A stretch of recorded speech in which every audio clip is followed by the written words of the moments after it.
जी आया ਨੂੰ ਜੀ ਸਾਰਿਆਂ ਨੂੰ। ਮੈਂ ਆਪ ਸਭ ਜੀ ਦਾ ਇੱਕ ਵਾਰ ਫੇਰ ਪੰਜਾਬੀ ਨੈਸ਼ਨਲਿਸਟ ਫੋਰਮ ਦੇ ਇਸ YouTube ਚੈਨਲ ਉੱਤੇ ਸਵਾਗਤ ਕਰਦਾ ਹਾਂ। ਤੇ ਅੱਜ ਸਾਡੀ ਲੈਕਚਰ ਸੀਰੀਜ਼ ਦਾ ਤੀਸਰਾ ਲੈਕਚਰ ਹੈ। ਸੋ ਆਪਾਂ ਪਿਛਲੇ ਦੋ ਲੈਕਚਰ ਦੇ ਵਿੱਚ ਤੁਹਾਨੂੰ ਵੋਵਲਸ ਤੇ ਕੁਝ ਐਲਫਾਬੈਟਸ ਦੇ ਨਾਲ ਜਾਣੂ ਕਰਵਾਇਆ ਸੀ। ਸੋ ਊੜਾ ਆੜਾ ਈੜੀ ਜੋ ਕਿ ਤਿੰਨ ਵੋਵਲਸ ਨੇ ਆਪਣੇ ਊੜਾ ਆੜਾ ਈੜੀ, ਤੇ ਉਸ ਤੋਂ ਬਾਅਦ ਇਹ ਬਾਕੀ ਦੇ ਐਲਫਾਬੈਟਸ ਸੱਸਾ ਹਾਹਾ ਕੱਕਾ ਖੱਖਾ ਗੱਗਾ ਘੱਗਾ ਅੰਗਾ ਖਾਲੀ ਚੱਚਾ ਛੱਛਾ ਜੱਜਾ ਝੱਜਾ ਅਈਆਂ ਖਾਲੀ ਟੈਂਕਾ ਠੱਠਾ ਡੱਡਾ ਢੱਡਾ ਨਾਣਾ ਖਾਲੀ। ਤੇ ਇਸੇ ਦੇ ਨਾਲ ਨਾਲ ਤੁਹਾਨੂੰ ਆਖਰੀ ਸਫ ਦੇ ਜੋ ਪਹਿਲੇ ਚਾਰ ਅਲਫਾਬੈਟਸ ਨੇ ਅਸੀਂ ਉਸ ਦੇ ਬਾਰੇ ਵੀ ਜਾਣੂ ਕਰਵਾਇਆ ਸੀ। ਸੱਸੇ ਪੈਰ ਬਿੰਦੀ, ਖੱਖੇ ਪੈਰ ਬਿੰਦੀ, ਗੱਗੇ ਪੈਰ ਬਿੰਦੀ ਤੇ ਜੱਜੇ ਪੈਰ ਬਿੰਦੀ। ਸੋ ਅੱਜ ਦੇ ਲੈਕਚਰ ਵਿੱਚ ਅਸੀਂ ਬਾਕੀ ਦੇ ਬਚੇ ਹੋਏ ਅਲਫਾਬੈਟਸ ਕਵਰ ਕਰਾਂਗੇ ਤੇ ਇਸੇ ਦੇ ਨਾਲ ਸਾਡਾ ਅੱਜ ਦਾ ਮਤਲਬ ਲੈਕਚਰ ਜਦੋਂ ਖਤਮ ਹੋਏਗਾ ਤਾਂ ਸਾਰੇ ਅਲਫਾਬੈਟਸ ਪੰਜਾਬੀ ਗੁਰਮੁਖੀ ਤੇ ਕਵਰ ਹੋ ਚੁੱਕੇ ਹੋਣਗੇ। ਤੇ ਅਗਲੇ ਲੈਕਚਰ ਤੋਂ ਆਪਾਂ ਮਾਤਰਾਵਾਂ ਸ਼ੁਰੂ ਕਰਾਂਗੇ। ਸੋ ਇਹ ਤਿੰਨ ਸਫ ਯਾਨੀ ਕਿ 5 5 5 ਤੇ 15 ਤੇ ਇਹ ਦੋ ਅਲਫਾਬੈਟਸ ਜੋ ਬਚੇ ਨੇ। ਸੋ ਯਾਨੀ ਕਿ ਅੱਜ 17 ਅਲਫਾਬੈਟਸ ਆਪਾਂ ਕਵਰ ਕਰਾਂਗੇ, ਜਿਸ ਦੇ ਨਾਲ ਆਪਣੀ ਅਲਫਾਬੈਟਸ ਵਾਲੀ ਲੜੀ ਜੋ ਹੈ ਉਹ ਖਤਮ ਹੋ ਜਾਏਗੀ। ਸੋ ਆਪਾਂ ਸ਼ੁਰੂ ਕਰਦੇ ਹਾਂ ਜੀ। ਸੋ ਜੋ ਅਗਲੀ ਸਫ ਹੈ उसका जो पहला अल्फाबेट है जी, सो अगली शब्द का जो सब तो पहला अल्फाबेट है जी वो है जी तत्ता। सो इदा करके तत्ता पैंदा है। तो जे आप शाहमुखी पंजाबी की आप गल करिए कि इसके कोरसपोंडिंग की वरत्या जाता है, सो इसके कोरसपोंडिंग अपने को दो अल्फाबेट्स ने। एक तो है जी ते ते दूसरा तोए। सो तोए ते जिथे जिथे शाहमुखी पंजाबी दे विच ते तोए वरत्या जाता है, उसकी जगह ते आपां तत्ता वरतांगे।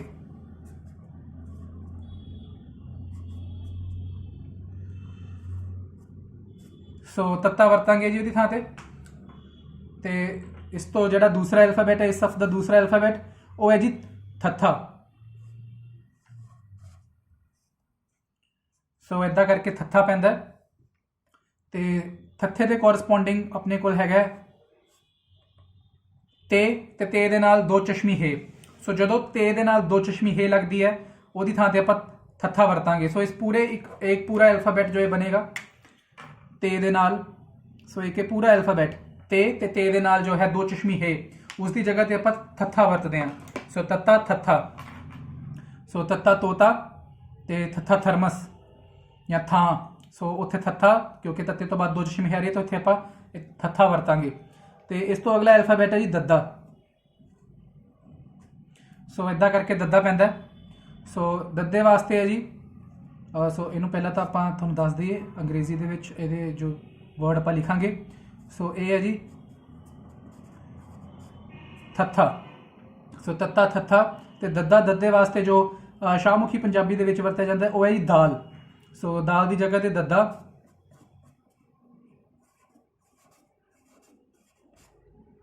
सो दद्दा जो है वो दाल की जगह ते वरत्या जाता है। तो इस तो अगला अल्फाबेट है जी धद्दा। सो इदा करके पैंदा धद्दा ते दद्दा। दद्दे दे नाल दो चश्मी है। सो जो दद्दे सो दाल दे नाल जो दो चश्मी है लगी होवे, सो दाल दे नाल जो दो चश्मी है लगी होवे उदों धद्दा वरतांगे आपां।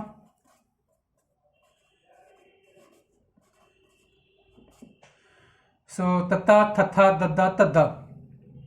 सो दाल दे लई दद्दा, दाल प्लस दो चश्मी है धद्दा। सो ये दोनों की शेप विच तुसीं फर्क देखो, इक्को जी शेप है, बस इक्को ही फर्क है कि थत्थे दे विच जो है विच विचाले भी एक आपां लाइन खिंची है ते धद्दे दे विच विचाले कोई लाइन नहीं हैगी। सो ये दोनों की शेप देखो बिल्कुल बराबर है, बिल्कुल सेम है।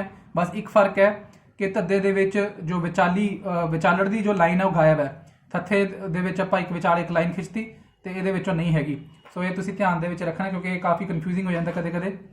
तो इस सफ का जो आखिरी जो अल्फाबेट है जी वो है जी नन्ना। सो इदा करके नन्ना पैंदा। सो नन्ने की जो शाहमुखी पंजाबी विच जो उसकी जगह अल्फाबेट वरत्या जाता जी वो है जी नून। सो नून की थां ते नन्ना। सो नन्ना वरत्या जाएगा नून की जगह ते। सो ये अपनी एक सफ कंप्लीट हो चुकी है जी। सो इस दे विच ये 5 अल्फाबेट्स आउणगे तत्ता थत्था दद्दा ਧੱਦਾ ਤੇ ਨੰਨਾ। ਸੋ ਇਸ ਦੇ ਨਾਲ ਹੀ ਇਹ ਸਫ ਕੰਪਲੀਟ ਹੁੰਦੀ ਹੈ। ਸੋ ਅੱਗੇ ਵਧਦੇ ਹੋਏ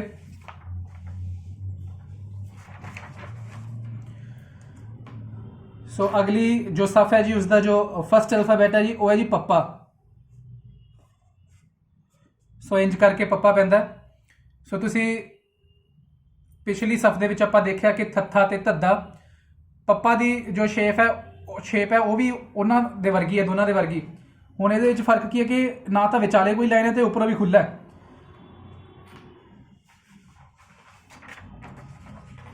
ਸੋ ਜੇ ਇੱਥੇ ਆਪਾਂ ਥੱਥੇ ਦੀ ਗੱਲ ਕਰੀਏ ਤਾਂ ਉੱਪਰੋਂ ਬੰਦ ਸੀ ਤੇ ਵਿਚਾਲੇ ਇੱਕ ਲਾਈਨ ਸੀ। ਇੱਥੇ ਧੱਦਾ ਉੱਪਰੋਂ ਬੰਦ ਸੀ ਤੇ ਵਿਚਾਲੇ ਕੋਈ ਲਾਈਨ ਨਹੀਂ ਸੀ। ਸੋ ਹੁਣ ਜੇ ਆਪਾਂ ਪੱਪਾ ਦੀ ਗੱਲ ਕਰੀਏ ਤਾਂ ਸੇਮ ਸ਼ੇਪ ਹੈ, ਪਰ ਇਹ ਉੱਪਰੋਂ ਵੀ ਖੁੱਲ੍ਹਾ ਤੇ ਵਿਚਾਲੇ ਵੀ ਕੋਈ ਲਾਈਨ ਨਹੀਂ ਹੈ। ਸੋ ਇਹ ਤਿੰਨੋਂ ਅਲਫਾਬੈਟ ਇੱਕੋ ਜਿਹੀ ਸ਼ੇਪ ਵਾਲੇ ਨੇ, ਬਸ ਲਾਈਨਾਂ ਦਾ ਫਰਕ ਹੈ, ਕਿੱਥੇ ਲਾਈਨ ਆ ਰਹੀ ਜਾਂ ਕਿੱਥੇ ਨਹੀਂ ਆ ਰਹੀ ਉਸ ਦੇ ਹਿਸਾਬ ਨਾਲ ਵੇਰੀ ਕਰੇਗਾ। ਸੋ ਇਹ ਹੈ ਜੀ ਪੱਪਾ। ਤੇ ਸ਼ਾਹਮੁਖੀ ਪੰਜਾਬੀ ਦੀ ਜੇ ਆਪਾਂ ਗੱਲ ਕਰੀਏ ਤਾਂ ਇਸ ਦੀ ਥਾਂ ਤੇ ਪੇ ਵਰਤਿਆ ਜਾਂਦਾ ਹੈ। ਸੋ ਪੇ ਦੀ ਜਗ੍ਹਾ ਤੇ ਪੱਪਾ। ਸੋ ਪੱਪਾ ਪੇ ਦੀ ਜਗ੍ਹਾ ਤੇ। ਇਸ ਤੋਂ ਅਗਲਾ ਅਲਫਾਬੈਟ ਹੈ ਜੀ ਆਪਣੇ ਕੋਲ ਫੱਫਾ। ਸੋ ਇੱਦਾਂ ਕਰਕੇ ਫੱਫਾ ਪੈਂਦਾ। ਤੇ ਪੇ ਦੇ ਨਾਲ ਜਦੋਂ ਆਪਾਂ ਦੋ ਚਸ਼ਮੀ ਹੇ ਵਰਤਦੇ ਹਾਂ ਉਦੋਂ ਇਹ ਬਣ ਜਾਂਦਾ ਜੀ ਫੱਫਾ। ਸੋ ਜਿੱਦਾਂ ਕਿ ਫੁੱਲ, ਤਾਂ ਜਦੋਂ ਆਪਾਂ ਫੁੱਲ ਲਿਖਦੇ ਹਾਂ ਤਾਂ ਉਹਦੇ ਵਿੱਚ ਪੇ ਦੇ ਨਾਲ ਦੋ ਚਸ਼ਮੀ ਹੇ ਆਉਂਦੀ ਹੈ। ਸੋ ਉਹਦੀ ਜਗ੍ਹਾ ਤੇ ਆਪਾਂ ਇਹ ਪੂਰੇ ਦੇ ਕੋਰਸਪੋਂਡਿੰਗ ਆਪਾਂ ਫੱਫਾ ਵਰਤਾਂਗੇ। ਸੋ ਇਸ ਦੀ ਸ਼ੇਪ ਦੇ ਰਿਲੇਟਡ ਹੀ ਆਖਰੀ ਸਫ ਦਾ ਇੱਕ ਅਲਫਾਬੈਟ ਹੈ। ਸੋ ਜਿੱਦਾਂ ਕਿ ਤੁਹਾਨੂੰ ਦੱਸਿਆ ਗਿਆ ਸੀ ਕਿ 6 ਅਲਫਾਬੈਟਸ ਜੋ ਕਿ ਆਖਰੀ ਸਫ ਦੇ ਵਿੱਚ ਨੇ ਉਹ ਆਪਾਂ ਬਾਅਦ ਵਿੱਚ ਇਨਕਲੂਡ ਕੀਤੇ ਸੀ ਗੁਰਮੁਖੀ ਪੰਜਾਬੀ ਦੇ ਵਿੱਚ, ਤਾਂ ਕਿ ਅਰਬੀ ਤੇ ਫਾਰਸੀ ਕੁਝ ਜੋ ਸਾਊਂਡਸ ਨੇ ਉਹਨਾਂ ਨੂੰ ਆਪਾਂ ਇਨਕਲੂਡ ਕਰ ਸਕੀਏ। ਸੋ ਆਖਰੀ ਸਫ ਦੇ ਜੋ 2 ਅਲਫਾਬੈਟਸ ਬਚੇ ਨੇ ਉਹਨਾਂ ਵਿੱਚੋਂ ਇੱਕ ਹੈ ਜੀ ਫੱਫੇ ਪੈਰ ਬਿੰਦੀ। ਸੋ ਫੱਫਾ ਲਿਖ ਕੇ ਜੇ ਇੱਥੇ ਇੱਕ ਬਿੰਦੀ ਪਾ ਦਿਆਂਗੇ ਫੱਫੇ ਪੈਰ ਬਿੰਦੀ, ਤਾਂ ਉਹ ਆਖਰੀ ਸਫ ਦਾ ਜੋ 5th ਅਲਫਾਬੈਟ ਹੈ ਉਹ ਬਣ ਜਾਏਗਾ। ਸੋ ਇਸ ਦੇ ਕੋਰਸਪੋਂਡਿੰਗ ਆਪਣੇ ਕੋਲ ਹੈਗਾ ਜੀ ਫੇ। ਸੋ ਫੇ ਦੀ ਜਗ੍ਹਾ ਤੇ ਫੱਫੇ ਪੈਰ ਬਿੰਦੀ ਵਰਤਿਆ ਜਾਂਦਾ ਹੈ, ਤੇ ਜੇ ਪੇ ਤੋਂ ਬਾਅਦ ਦੋ ਚਸ਼ਮੀ ਹੇ ਲੱਗਦੀ ਹੋਵੇ ਤਾਂ ਫੱਫਾ ਵਰਤਿਆ ਜਾਏਗਾ। ਸੋ ਇਹਨੂੰ ਕਹਿੰਦੇ ਨੇ ਜੀ ਫੱਫੇ ਪੈਰ ਬਿੰਦੀ। ਸੋ ਇਹ ਲਾਸਟ ਲਾਈਨ ਦਾ ਅਲਫਾਬੈਟ ਹੈ, ਇਹ ਇਸ ਸਫ ਦਾ ਅਲਫਾਬੈਟ ਨਹੀਂ ਹੈ। ਜਿੱਦਾਂ ਕਿ ਆਪਾਂ ਪਿਛਲੇ ਲੈਕਚਰ ਵਿੱਚ ਵੀ ਤੁਹਾਨੂੰ ਦੱਸਿਆ ਸੀ ਕਿ ਇਹਨਾਂ ਦੀ ਜੋ ਸ਼ੇਪ ਹੈ ਉਹ ਵਿਚਾਲੇ ਅਲਫਾਬੈਟਸ ਨਾਲ ਕੁਝ ਸ਼ੇਪ ਮਿਲਦੀ ਹੈ, ਇਸ ਲਈ ਤੁਹਾਨੂੰ ਉਹਨਾਂ ਦੇ ਨਾਲ ਨਾਲ ਦੱਸਿਆ ਜਾਏਗਾ। ਸੋ ਫੱਫਾ ਤੇ ਫੱਫੇ ਪੈਰ ਬਿੰਦੀ ਇਹ ਲਾਸਟ ਲਾਈਨ ਦਾ ਅਲਫਾਬੈਟ ਹੈ, ਇਸ ਸਫ ਦੇ ਨਾਲ ਇਸ ਦਾ ਕੁਝ ਲੈਣਾ ਦੇਣਾ ਨਹੀਂ ਹੈ। ਸੋ ਪੱਪਾ ਫੱਫਾ, ਉਸ ਤੋਂ ਬਾਅਦ ਫੱਫੇ ਪੈਰ ਬਿੰਦੀ ਲਾਸਟ ਲਾਈਨ ਵਾਲਾ, ਤੇ ਇਸ ਤੋਂ ਬਾਅਦ ਇਸੇ ਸਫ ਦਾ ਜੋ ਹੁਣ 3rd ਅਲਫਾਬੈਟ ਹੈ ਜੀ ਉਹ ਹੈ ਜੀ ਬੱਬਾ। ਸੋ ਇੰਜ ਕਰਕੇ ਬੱਬਾ ਪੈਂਦਾ। ਸੋ ਇੱਕ ਵਾਰ ਇਸ ਦੀ ਸ਼ੇਪ ਤੁਹਾਨੂੰ ਹੋਰ ਦੱਸ ਦਿੰਦੇ ਹਾਂ। ਸੋ ਇੱਦਾਂ ਪੈਂਦਾ ਜੀ ਬੱਬਾ। ਸੋ ਬੱਬੇ ਦੇ ਕੋਰਸਪੋਂਡਿੰਗ ਹੈਗਾ ਜੀ ਆਪਣੇ ਕੋਲ ਬੇ। ਸੋ ਸ਼ਾਹਮੁਖੀ ਪੰਜਾਬੀ ਦੇ ਵਿੱਚ ਜਿੱਥੇ ਆਪਾਂ ਬੇ ਵਰਤਦੇ ਹਾਂ ਉਹਦੀ ਥਾਂ ਤੇ ਆ ਜਾਏਗਾ ਬੱਬਾ।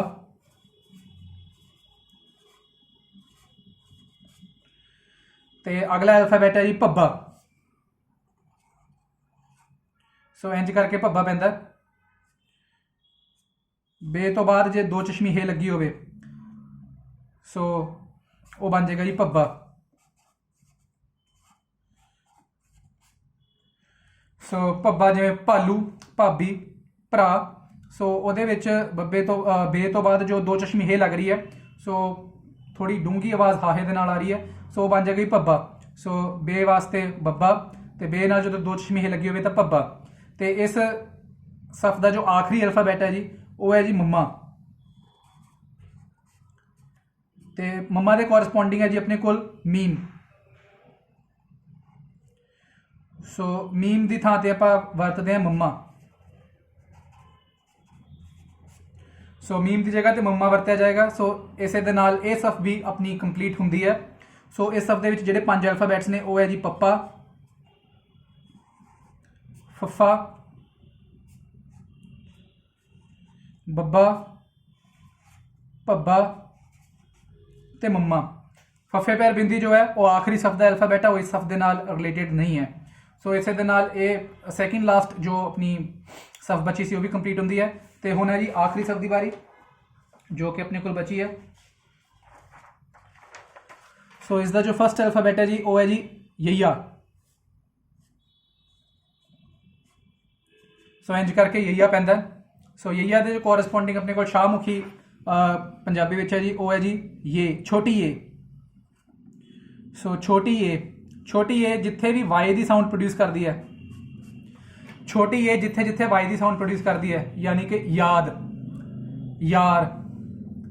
ਸੋ ਇਹਨਾਂ ਕੇਸਿਸ ਦੇ ਵਿੱਚ ਆਪਾਂ ਯਈਆ ਵਰਤਾਂਗੇ ਏ ਦੀ ਛੋਟੀ ਏ ਦੀ ਥਾਂ ਤੇ। ਸੋ ਛੋਟੀ ਏ ਦੀ ਥਾਂ ਤੇ ਆਪਾਂ ਯਈਆ ਉਦੋਂ ਵਰਤਣਾ ਸਿਰਫ ਔਰ ਸਿਰਫ ਉਦੋਂ ਵਰਤਣਾ ਜਦੋਂ ਇਹ ਵਾਈ ਦੀ ਸਾਊਂਡ ਪ੍ਰੋਡਿਊਸ ਕਰੇ, ਜਿਵੇਂ ਕਿ ਯਾਰ, ਯਾਦ, ਐਕਸੈਟਰਾ।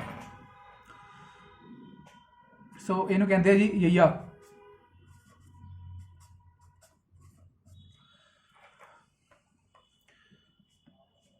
ਤੇ ਇਸ ਤੋਂ ਅਗਲਾ ਹੈ ਜੀ ਰਾਰਾ,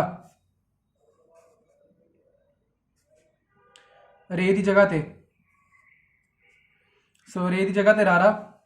ਸੋ ਰੇ ਦੀ ਥਾਂ ਤੇ ਆਪਾਂ ਰਾਰਾ ਵਰਤਾਂਗੇ। ਜਿੱਥੇ ਵੀ ਸ਼ਾਹਮੁਖੀ ਪੰਜਾਬੀ ਦੇ ਵਿੱਚ ਰੇ ਆਂਦਾ ਉਸ ਦੀ ਜਗ੍ਹਾ ਤੇ ਆ ਜਾਏਗਾ ਰਾਰਾ। ਇਸ ਤੋਂ ਅਗਲਾ ਅਲਫਾਬੈਟ ਹੈ ਜੀ ਲੱਲਾ। ਇੰਜ ਕਰਕੇ ਪੈਂਦਾ ਜੀ ਲੱਲਾ। ਸੋ ਲੱਲੇ ਦੀ ਥਾਂ ਤੇ ਆਪਣੇ ਕੋਲ ਸ਼ਾਹਮੁਖੀ ਪੰਜਾਬੀ ਦੇ ਵਿੱਚ ਹੈਗਾ ਜੀ ਲਾਮ।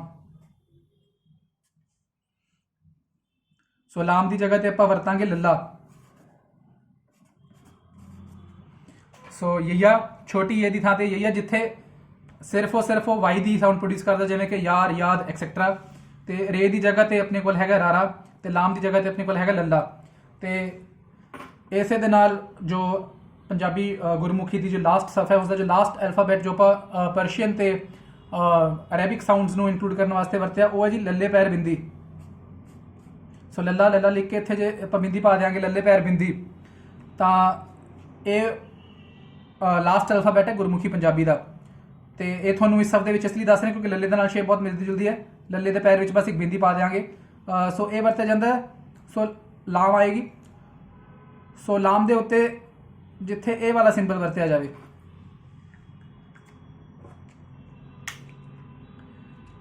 ਸੋ ਲਾਮ ਦੇ ਉੱਤੇ ਜਦੋਂ ਇਹ ਵਾਲਾ ਸਿੰਬਲ ਵਰਤਿਆ ਜਾਂਦਾ ਤਾਂ ਲੱਲੇ ਪੈਰ ਬਿੰਦੀ ਆਉਂਦੀ ਹੈ ਉਸ ਦੀ ਜਗ੍ਹਾ ਤੇ।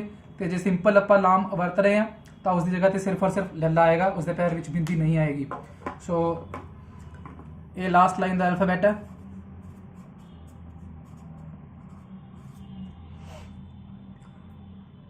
ਤੇ ਇਸ ਤੋਂ ਅਗਲਾ ਅਲਫਾਬੈਟ ਹੈ ਜੀ ਆਪਣੇ ਕੋਲ ਵਾਵਾ।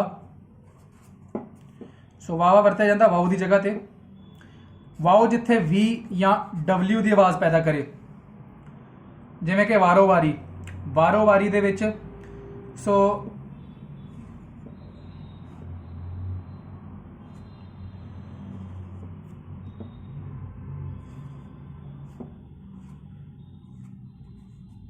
ਇਹ ਵਾਰੋ ਵਾਰੀ ਦੇ ਸ਼ਾਹਮੁਖੀ ਪੰਜਾਬੀ ਦੇ ਵਿੱਚ ਸਪੈਲਿੰਗ ਬਣਨਗੇ।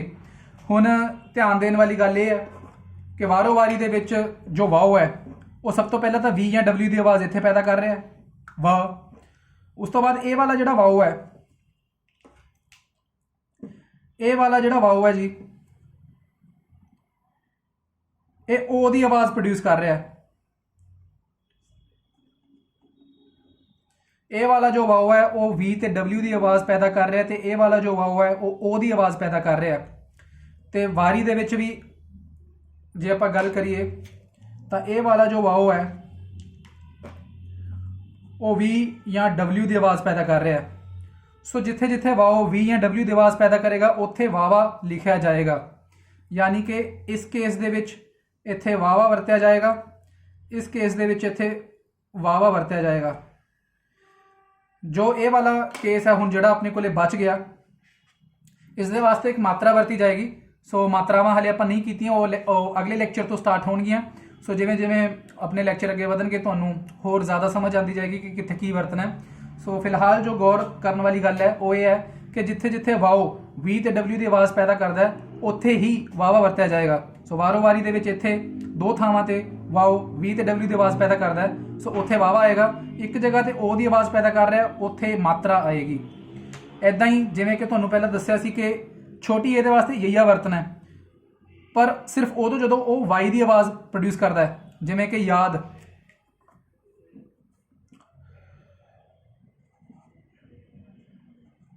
ਸੋ ਇੱਥੇ ਯਾਦ ਦੇ ਵਿੱਚ ਜੋ ਵਾਈ ਦੀ ਸਾਊਂਡ ਪ੍ਰੋਡਿਊਸ ਹੋ ਰਹੀ ਹੈ, ਇੱਥੇ ਯਈਆ ਵਰਤਿਆ ਜਾਏਗਾ। ਪਰ ਇੱਥੇ ਜੋ ਛੋਟੀ ਏ ਹੈ ਉਹ ਵਾਰੋ ਵਾਰੀ, ਇੱਥੇ ਈ ਦੀ ਆਵਾਜ਼ ਪ੍ਰੋਡਿਊਸ ਹੋ ਰਹੀ ਹੈ, इत्थे वाई की आवाज़ प्रोड्यूस नहीं हो रही, सो इत्थे यईया नहीं आएगा।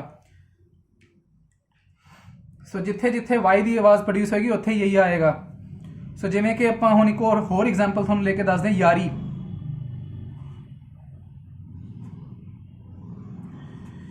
सो यारी दे विच जे आपां हुण गल करिए तो सब तो पहला जो ये छोटी ए आई इत्थे ये प्रोड्यूस कर रही है जी वाई दी साउंड। सो इत्थे वाई दी साउंड प्रोड्यूस हो रही है यारी दे विच, तां इत्थे आपां यईया वरतांगे। सो इत्थे यईया आ जाएगा। पर ये जो केस है इत्थे ई दी आवाज़ प्रोड्यूस हो रही है, यारी डबल ई दी आवाज़ कह लो, या तुसी कह लो कि आई दी आवाज़ आ रही है ई। सो इत्थे जो है यईया नहीं वरत्या जाएगा, इत्थे भी एक मात्रा वरती जाएगी। सो मात्रावां आपां अगले लेक्चर तो स्टार्ट कर रहे हैं, तो मात्रावां जिवें जिवें आपां तुहाडे नाल डिस्कस करांगे तो तुहानूं समझ आती जाएगी कि कदों की वरतना है। फिलहाल सिर्फ इन्ना ध्यान च रखो कि वाओ जिथे डबल्यू ते वी दी आवाज़ प्रोड्यूस करे उत्थे वावा, ते छोटी ए जिथे वाई दी आवाज़ प्रोड्यूस करे उत्थे यईया। ते जिथे कोई होर ये आवाज़ां प्रोड्यूस कर रहे हैं उत्थे मात्रा आएगी, उत्थे इन्हां अल्फाबैट्स का कुछ लेना देना नहीं है। तो इसे दे नाल हुण पंजाबी गुरमुखी का जो आखिरी अल्फाबैट अपना बच्चा तुहाडे नाल साझा करने वाला वो है जी डाड़ा। सो इंज करके पैंदा जी डाड़ा, ये पैंदा जी डे की थां ते। सो डे की जगह ते डाड़ा वरत्या जाएगा। तो ये भी खाली है, डाड़ा खाली मतलब कि कोई भी लफ्ज़ कोई भी वर्ड जो है वो डाड़े तो स्टार्ट नहीं होएगा। डाड़ा किसी शब्द के विचाले आ सकता है, अखीर ते आ सकता, पर स्टार्टिंग दे विच नहीं आएगा। सो इनू कहते हैं जी डाड़ा। सो इनू डाड़ा कहते हैं रे की जगह ते। सो इत्थे गौर करो, रे की जगह ते राड़ा ते डे की जगह ते डाड़ा।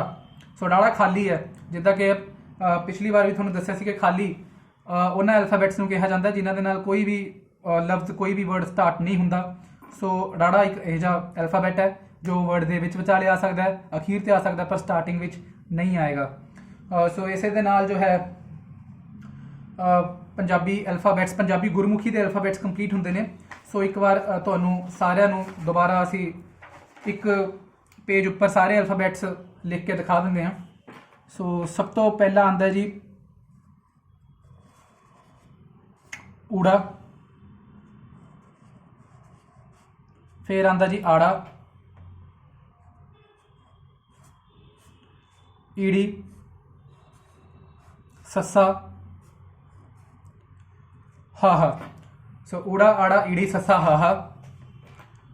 उस तो बाद जी कक्का, खखा, गग्गा, घग्गा, अंगा। उस तो बाद जी चच्चा, छच्छा, जज्जा, झज्जा, अइयां। इस तो बाद जी टैंका, ठट्ठा, डड्डा, ढड्डा, नाना। इस तो बाद जी तत्ता, थत्था, दद्दा, धद्दा, नन्ना।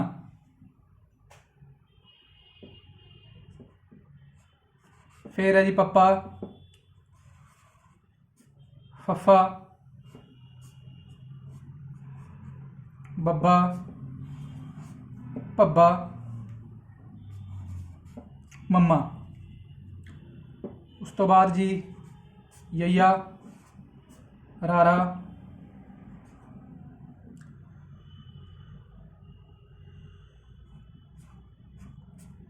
लल्ला,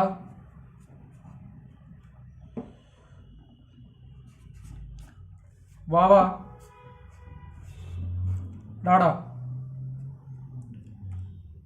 ते आखिरी सफ सस्से पैर बिंदी खखे पैर बिंदी, गग्गे पैर बिंदी, जज्जे पैर बिंदी, फुफे पैर बिंदी ते लास्ट अल्फाबैट लल्ले पैर बिंदी। सो ये अपने पूरे अल्फाबैट्स हो गए ने जी। सो दोबारा दस दईए, ऊड़ा, आड़ा, ईड़ी, ससा, हाहा, कक्का, खखा, गग्गा, घग्गा, अंगा खाली, चचा, छछा, जज्जा, झज्जा, अइयां खाली, टैंका, ठट्ठा, डड्डा, ढड्डा, नाना खाली, तत्ता, थत्था, दद्दा, धद्दा, नन्ना। नन्ना खाली नहीं है क्योंकि नन्ने दे नाल काफ़ी वर्ड ਆਪਾਂ ਸ਼ੁਰੂ ਕਰ ਸਕਦੇ ਜਿਵੇਂ ਕਿ ਨੱਕ। ਸੋ ਨੱਕ ਦੇ ਵਿੱਚ जो नन्ना जो है फर्स्ट प्लेस पे आ जाएगा। सो ये खाली नहीं है। इदां ही हाहा भी खाली नहीं है। सो नन्ने तो बाद पप्पा, फफ्फा, बब्बा, भब्बा, मम्मा। मम्मा भी खाली नहीं है क्योंकि माँ ते मैनू। सो इदां दे लफ्ज़ जो है मम्मे तो स्टार्ट होंदे ने। यैया, रारा, लल्ला, वावा, राड़ा खाली, सस्से पैर बिंदी, खखे पैर बिंदी, गग्गे पैर बिंदी, जज्जे पैर बिंदी, फफे पैर बिंदी ते लल्ले पैर बिंदी। सो इस दे नाल 41 अल्फाबैट्स अपने कंप्लीट होंदे ने। सो इस दे विचों ये ਜਿਹੜੇ अल्फाबैट्स ਹੁਣ मैं सर्कल ਕੀਤੇ ਨੇ ਜੀ, ਇਹ ਖਾਲੀ ਨੇ। ਖਾਲੀ ਦਾ ਭਾਵ ਕਿ ਕੋਈ ਵੀ वर्ड जो है इन्हां अल्फाबैट्स तो स्टार्ट नहीं होएगा, पर ਇਹ ਕਿਸੇ वर्ड ਦੇ ਵਿੱਚ ਵਿਚਾਲੇ ਜਾਂ वर्ड ਦੇ एंड ਤੇ ਆ ਸਕਦੇ ਨੇ। सो ਇਹ ਨੇ ਜੀ ਪੰਜਾਬੀ ਗੁਰਮੁਖੀ ਦੇ ਅਲਫਾਬੈਟਸ। ਇਸ ਦੇ ਕੋਰਸਪੋਂਡਿੰਗ ਸ਼ਾਹਮੁਖੀ ਵਿੱਚ ਕੀ ਹੈ ਉਹ ਵੀ ਤੁਹਾਨੂੰ ਡਿਟੇਲ ਦੇ ਵਿੱਚ ਦੱਸ ਦਿੱਤਾ ਗਿਆ। ਤੇ ਹੁਣ ਇਹਨਾਂ ਦੀ ਸ਼ੇਪਸ ਤੇ ਜੇ ਤੁਸੀਂ ਗੌਰ ਕਰੋਗੇ ਤਾਂ ਕੁਝ ਸ਼ੇਪਸ ਮਿਲਦੀਆਂ ਜੁਲਦੀਆਂ ਨੇ, ਉਹ ਵੀ ਤੁਹਾਨੂੰ ਇੱਕ ਵਾਰ ਅਸੀਂ ਦੱਸ ਦਿੰਨੇ ਆ ਤਾਂ ਕਿ ਤੁਹਾਨੂੰ ਕੋਈ ਕਨਫਿਊਜ਼ਨ ਨਾ ਰਹੇ। ਇਹ ਹੈ ਜੀ ਹਾਹਾ, ਇਹ ਹੈ ਜੀ ਰਾਰਾ। ਇਹ ਜੋ ਹੈ ਰੇ ਦੀ ਜਗ੍ਹਾ ਤੇ ਵਰਤਿਆ ਜਾਂਦਾ ਹੈ।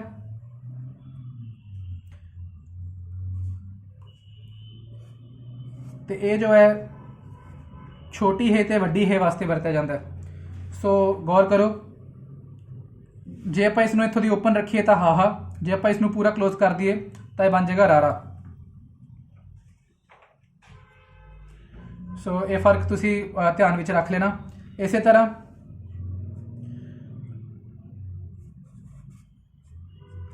ਇਹ ਹੈ ਜੀ ਖੱਖਾ,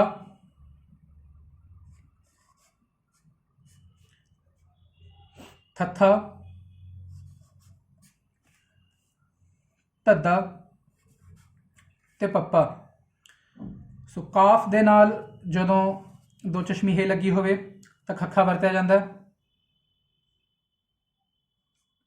ਤੇ ਇਹਦੇ ਨਾਲ ਜਦੋਂ ਦੋ ਚਸ਼ਮੀ ਹੈ ਲੱਗੀ ਹੋਵੇ ਤਾਂ ਥੱਥਾ ਵਰਤਿਆ ਜਾਂਦਾ ਹੈ। ਦਾਲ ਦੇ ਨਾਲ ਜਦੋਂ ਦੋ ਚਸ਼ਮੀ ਹੈ ਲੱਗੀ ਹੋਵੇ ਤਾਂ ਧੱਦਾ ਵਰਤਿਆ ਜਾਂਦਾ ਹੈ, ਤੇ ਪੇ ਵਾਸਤੇ ਜੋ ਹੈ ਪੱਪਾ ਵਰਤਿਆ ਜਾਂਦਾ ਹੈ। ਹੁਣ ਇਹਨਾਂ ਦੇ ਸ਼ੇਪਸ ਬਿਲਕੁਲ ਆਲਮੋਸਟ ਸੇਮ ਨੇ, ਬਸ ਇੱਕ ਲਾਈਨਸ ਦਾ ਫਰਕ ਹੈ। ਜੇ ਆਪਾਂ ਉੱਪਰੋਂ ਦੀ ਖੁੱਲ੍ਹਾ ਰੱਖਾਂਗੇ ਤੇ ਵਿੱਚ ਵਿਚਾਲੇ ਇੱਕ ਲਾਈਨ ਹੋਵੇਗੀ ਤਾਂ ਖੱਖਾ ਹੋ ਜਾਏਗਾ। ਜੇ ਆਪਾਂ ਉੱਪਰੋਂ ਵੀ ਬੰਦ ਕਰ ਦਿਆਂਗੇ ਤਾਂ ਥੱਥਾ ਹੋ ਜਾਏਗਾ। ਜੇ ਉੱਪਰੋਂ ਦੀ ਬੰਦ ਹੈ ਪਰ ਵਿੱਚ ਵਿਚਾਲੇ ਕੋਈ ਲਾਈਨ ਨਹੀਂ ਹੈ ਤਾਂ ਧੱਦਾ ਬਣ ਜਾਏਗਾ, ਤੇ ਜੇ ਨਾ ਵਿੱਚ ਵਿਚਾਲੇ ਲਾਈਨ ਹੈ ਤੇ ਉੱਪਰ ਵੀ ਕੋਈ ਲਾਈਨ ਨਹੀਂ, ਮਤਲਬ ਉੱਪਰੋਂ ਵੀ ਖੁੱਲ੍ਹਾ ਹੈ, ਤਾਂ ਪੱਪਾ ਬਣ ਜਾਏਗਾ। ਸੋ ਇਹ ਤੁਸੀਂ ਸ਼ੇਪਸ ਧਿਆਨ ਵਿੱਚ ਰੱਖ ਲਓ ਤਾਂ ਜੋ ਤੁਹਾਨੂੰ ਕਨਫਿਊਜ਼ਨ ਨਾ ਹੋਵੇ। ਇਸੇ ਤਰ੍ਹਾਂ ਇਹ ਹੈ ਜੀ ਦੱਦਾ ਤੇ ਇਹ ਹੈ ਜੀ ਢੱਡਾ। ਇਹਨਾਂ ਦੀ ਸ਼ੇਪ ਸੇਮ ਹੈ, ਬਸ ਦੱਦਾ ਦਾਲ ਵਾਸਤੇ ਵਰਤਿਆ ਜਾਂਦਾ, ਦਾਲ ਦੀ ਜਗ੍ਹਾ ਤੇ ਦੱਦਾ। ਇਸ ਨੂੰ ਜੇ ਇੱਥੋਂ ਦੀ ਐਂਡ ਤੇ ਘੁਮਾ ਕੇ ਆਪਾਂ ਗੋਲ ਇੱਕ ਇੱਦਾਂ ਸਰਕਲ ਲਾ ਦਿਆਂਗੇ, ਗੋਲ ਕਰਕੇ ਇਹਨੂੰ ਬੰਦ ਕਰ ਦਿਆਂਗੇ ਤਾਂ ਢੱਡਾ ਬਣ ਜਾਏਗਾ। ਤੇ ਢੱਡਾ ਜੋ ਹੈ ਉਹ ਵਰਤਿਆ ਜਾਂਦਾ ਜੀ ਜਦੋਂ ਦਾਲ ਦੇ ਨਾਲ ਦੋ ਚਸ਼ਮੀ ਹੈ ਲੱਗੀ ਹੋਵੇ। ਸੋ ਇਹ ਦਾਲ ਹੈ ਜਿਸ ਦੇ ਵਾਸਤੇ ਦੱਦਾ ਵਰਤਿਆ ਜਾਂਦਾ ਹੈ, ਤੇ ਡਾਲ ਦੇ ਨਾਲ ਜਦੋਂ ਦੋ ਚਸ਼ਮੀ ਹੈ ਲੱਗੀ ਹੋਵੇ ਉਹ ਢੱਡਾ ਬਣ ਜਾਏਗਾ। ਸੋ ਇਹ ਵੀ ਤੁਸੀਂ ਧਿਆਨ ਵਿੱਚ ਰੱਖਣਾ ਹੈ। ਉਸੇ ਤਰ੍ਹਾਂ ਇਹ ਹੈ ਜੀ ਸੱਸਾ, ਇਹਦੇ ਪੈਰ 'ਚ ਬਿੰਦੀ ਹੋ ਜਾਏਗੀ, ਸੱਸੇ ਪੈਰ ਬਿੰਦੀ। ਤੇ ਇਹ ਹੈ ਜੀ ਮੰਮਾ। ਸੋ ਸੱਸਾ ਜੋ ਹੈ ਆਪਣਾ ਸੀਨ ਵਾਸਤੇ,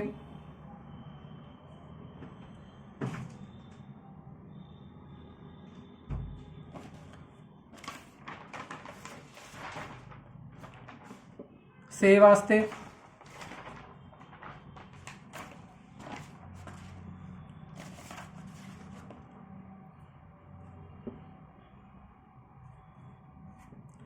ਸੋ ਸੱਸਾ ਜੋ ਹੈ ਜੀ ਸੀਨ ਵਾਸਤੇ, ਸੇ ਵਾਸਤੇ ਤੇ ਸਵਾਦ ਵਾਸਤੇ ਵਰਤਿਆ ਜਾਂਦਾ ਹੈ। ਸੱਸੇ ਪੈਰ ਬਿੰਦੀ ਆ ਜਾਂਦਾ ਜੀ ਆਪਣਾ ਸ਼ੀਨ ਵਾਸਤੇ, ਤੇ ਮੰਮਾ ਜੋ ਹੈ ਜੀ ਉਹ ਆ ਜਾਂਦਾ ਜੀ ਆਪਣਾ ਮੀਮ ਵਾਸਤੇ। ਸੋ ਇਹ ਸੱਸਾ, ਇਹਦੇ ਪੈਰ 'ਚ ਬਿੰਦੀ ਹੋ ਜਾਏਗੀ ਤਾਂ ਸੱਸੇ ਪੈਰ ਬਿੰਦੀ, ਤੇ ਜੇ ਸੱਸੇ ਨੂੰ ਉੱਪਰੋਂ ਦੀ ਆਪਾਂ ਬੰਦ ਨਹੀਂ ਕਰਾਂਗੇ, ਉੱਪਰੋਂ ਦੀ ਖੋਲ ਦੇਵਾਂਗੇ ਤਾਂ ਮੰਮਾ ਬਣ ਜਾਏਗਾ। ਸੋ ਇਹ ਮੰਮਾ ਹੈ। ਸੋ ਮੰਮੇ ਨੂੰ ਜੇ ਆਪਾਂ ਉੱਪਰੋਂ ਦੀ ਖੋਲਿਆ ਹੋਇਆ ਤਾਂ ਮੰਮਾ ਹੈ, ਤੇ ਜੇ ਇਸ ਨੂੰ ਆਪਾਂ ਉੱਪਰ ਕਲੋਜ਼ ਕਰ ਦਈਏ ਤਾਂ ਸੱਸਾ ਬਣ ਜਾਏਗਾ। ਸੋ ਇਹ ਸ਼ੇਪ ਵੀ ਤੁਸੀਂ ਧਿਆਨ ਵਿੱਚ ਰੱਖਣੀ ਹੈ। ਉੱਪਰੋਂ ਦੀ ਬੰਦ ਹੈ ਤਾਂ ਸੱਸਾ, ਉੱਪਰੋਂ ਦੀ ਖੁੱਲ੍ਹਾ ਹੈ ਤਾਂ ਮੰਮਾ। ਸੋ ਤੇ ਇੱਕ ਹੋਰ ਇੱਦਾਂ ਦੀ ਕੇਸ, ਇਹ ਹੈ ਜੀ ਟੈਂਕਾ। ਟੈਂਕੇ ਨੂੰ ਹੁਣ ਐਵੇਂ ਪੂਰਾ ਘੁਮਾ ਕੇ ਆਪਾਂ ਬੰਦ ਕਰ ਦਿਆਂਗੇ ਤਾਂ ਠੱਠਾ ਬਣ ਜਾਏਗਾ, ਤੇ ਜੇ ਠੱਠੇ ਨੂੰ ਨੀਚੋਂ ਦੀ ਆਪਾਂ ਖੋਲ ਦਈਏ ਤਾਂ ਉਹ ਨੰਨਾ ਬਣ ਜਾਏਗਾ। ਸੋ ਇਹ ਹੈ ਜੀ ਟੈਂਕਾ, ਜੋ ਕਿ ਟੇ ਵਾਸਤੇ ਵਰਤਿਆ ਜਾਂਦਾ ਹੈ। ਇਹ ਹੈ ਜੀ ਠੱਠਾ, ਜੋ ਕਿ ਵਰਤਿਆ ਜਾਂਦਾ ਜਦੋਂ ਟੇ ਦੇ ਨਾਲ ਦੋ ਚਸ਼ਮੀ ਹੇ ਲੱਗੀ ਹੋਵੇ, ਤੇ ਨੰਨਾ ਜੋ ਕਿ ਨੂਨ ਵਾਸਤੇ ਵਰਤਿਆ ਜਾਂਦਾ ਹੈ। ਸੋ ਇਹ ਨੂਨ ਵਾਸਤੇ ਵਰਤਿਆ ਜਾਂਦਾ ਹੈ। ਸੋ ਟੈਂਕਾ, ਠੱਠਾ ਤੇ ਨੰਨਾ। ਟੈਂਕੇ ਨੂੰ ਪੂਰਾ ਗੋਲ ਘੁਮਾ ਕੇ ਬੰਦ ਕਰ ਦਿਆਂਗੇ ਤਾਂ ਠੱਠਾ ਬਣ ਜਾਏਗਾ। ਠੱਠੇ ਨੂੰ ਜੇ ਆਪਾਂ ਨੀਚੋਂ ਦੀ ਓਪਨ ਰੱਖ ਦਿਆਂਗੇ ਤਾਂ ਬਣੇਗਾ ਨੰਨਾ, ਜੋ ਕਿ ਨੂਨ ਵਾਸਤੇ ਵਰਤਿਆ ਜਾਂਦਾ ਹੈ। ਸੋ ਇਸੇ ਤਰ੍ਹਾਂ ਜੀ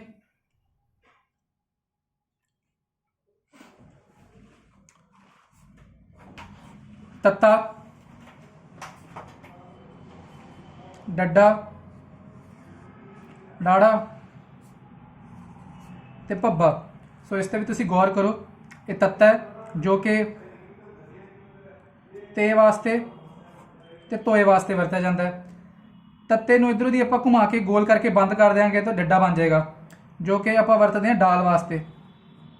ਸੋ ਇਹ ਡਾਲ ਵਾਸਤੇ ਵਰਤਿਆ ਜਾਂਦਾ ਹੈ। ਤੇ ਇਹ ਹੈ ਜੀ ਡਾੜਾ, ਜੋ ਕਿ ੜੇ ਵਾਸਤੇ ਵਰਤਿਆ ਜਾਂਦਾ ਹੈ। ਸੋ ਇਹ ਡੱਡਾ ਸੀ, ਇਹ ਜਿਹੜਾ ਘੁਮਾ ਕੇ ਗੋਲ ਕਰਕੇ ਆਪਾਂ ਬੰਦ ਕੀਤਾ ਹੋਇਆ। ਜੇ ਇਸ ਨੂੰ ਆਪਾਂ ਐਕਸਟੈਂਡ ਕਰਕੇ ਨੀਚੇ ਲੈ ਜਾਵਾਂਗੇ ਤੇ ਨਾਲ ਇੱਥੇ ਇੱਕ ਹੋਰ ਆਪਾਂ ਲਾਈਨ ਖਿੱਚ ਦਿਆਂਗੇ ਤਾਂ ਡਾੜਾ ਬਣ ਜਾਏਗਾ। ਸੋ ਇਸ ਨੂੰ ਜੇ ਆਪਾਂ ਅੱਗੇ ਕਰਕੇ ਐਵੇਂ ਐਕਸਟੈਂਡ ਕਰ ਦਈਏ ਤੇ ਇੱਕ ਹੋਰ ਲਾਈਨ ਖਿੱਚ ਦਈਏ ਤਾਂ ਉਹ ਡਾੜਾ ਬਣ ਜਾਏਗਾ। ਤੇ ਤੱਤੇ ਦੀ ਵਿੱਚ ਵਿਚਾਲੇ ਜੇ ਆਪਾਂ ਇੱਕ ਇੱਥੇ ਗੋਲ ਕਰਕੇ ਤਾਂ ਸ਼ੇਪ ਬਣਾ ਦਈਏ ਤਾਂ ਬਣ ਜਾਏਗਾ ਭੱਬਾ, ਜੋ ਕਿ ਬੇ ਪਲੱਸ ਦੋ ਚਸ਼ਮੀ ਹੇ। ਸੋ ਬੇ ਦੇ ਨਾਲ ਜਦੋਂ ਦੋ ਚਸ਼ਮੀ ਹੇ ਲੱਗੀ ਹੋਵੇ ਉਦੋਂ ਭੱਬਾ ਵਰਤਿਆ ਜਾਂਦਾ। ਤੇ ਆਖਰੀ ਜੋ ਹੈ ਜੀ ਉਹ ਹੈ ਜੀ ਵਾਵਾ ਤੇ ਅਈਆਂ। ਸੋ ਇਹ ਹੈ ਜੀ ਵਾਵਾ, ਜੋ ਕਿ ਵਾਓ ਦੀ ਥਾਂ ਤੇ ਵਰਤਿਆ ਜਾਂਦਾ।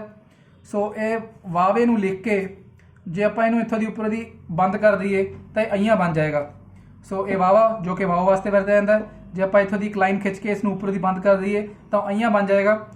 ਜਿਵੇਂ ਕਿ ਤੁਹਾਨੂੰ ਦੱਸਿਆ ਗਿਆ ਸੀ ਕਿ ਨੂਨ ਗੁੰਨਾ ਦੇ ਨਾਲ ਜਦੋਂ ਜੀਮ ਲੱਗੀ ਹੋਵੇ ਤਾਂ ਇਹ ਉਦੋਂ ਵਰਤਿਆ ਜਾਂਦਾ। ਜਦੋਂ ਇਹ ਵਰਡ ਫਾਰਮੇਸ਼ਨਸ ਆਪਾਂ ਕਰਾਂਗੇ ਤਾਂ ਉਸ ਦੇ ਵਿੱਚ ਤੁਹਾਨੂੰ ਹੋਰ ਕਲੈਰਿਟੀ ਹੋ ਜਾਏਗੀ ਕਿ ਇਹ ਵਾਲੇ ਕੇਸ ਕਿਹੜੇ ਹੁੰਦੇ ਨੇ। ਸੋ ਇਹ ਤੁਸੀਂ ਇਹ ਧਿਆਨ ਵਿੱਚ ਰੱਖਣਾ। ਹਾਹਾ ਤੇ ਰਾਰਾ ਦੀ ਸ਼ੇਪ ਬਿਲਕੁਲ ਮਿਲਦੀ ਜੁਲਦੀ ਹੈ। ਖੱਖਾ, ਥੱਥਾ, ਧੱਦਾ, ਪੱਪਾ, ਇਹਨਾਂ ਦੀ ਸ਼ੇਪ ਮਿਲਦੀ ਜੁਲਦੀ ਹੈ।